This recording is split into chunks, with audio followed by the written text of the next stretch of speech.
Шанхай кызматташтык уюмуна кирген өлкөлөрдүн ортосунда биргелешкен инженердик хаб түзүлөт. Казакстан бул мүмкүнчүлүктү уюмдун астанадагы бизнес кеңешине кароону сунуштады. Ата мекен улуттук ишкерлер палатасынын төрагасы Райымбек Баталов ассоциациянын өз ара алакасы көбөйүп жатканын белгиледи. Анын айтымында өткөн жылы Казакстандын катышуучу өлкөлөрү менен товар жүгүртүү 66 миллиард долларга жеткен. Бүгүнкү күндө өлкөнүн аймагында 29 миңден ашык компания жана Шанхай кызматташтык уюмуна кирген өлкөлөрдүн капиталынын катышуусу менен 5 миңден ашык биргелешкен ишканалар иштеп жатат. 2023 жылы өнөктөш өлкөлөр Казакстан экономикасына 4,6 миллиард доллар инвестиция салышкан. Бул багыттагы кызматташтыктын чөйрөсүн кеңейтүү үчүн Казакстан инвесторлор жана ишкерлер үчүн интерактивдүү карта иштеп чыкты. Эми бул платформага катышууга ассоциациянын бизнес өкүлдөрү чакырылды.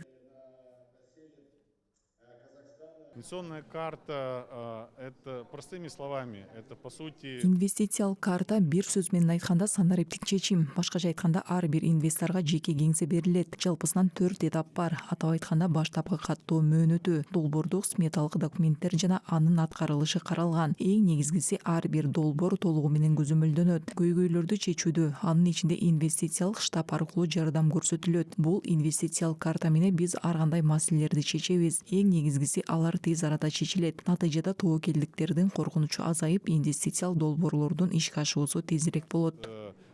Знаете, снижение рисков и ускорение реализации инвестиционных проектов.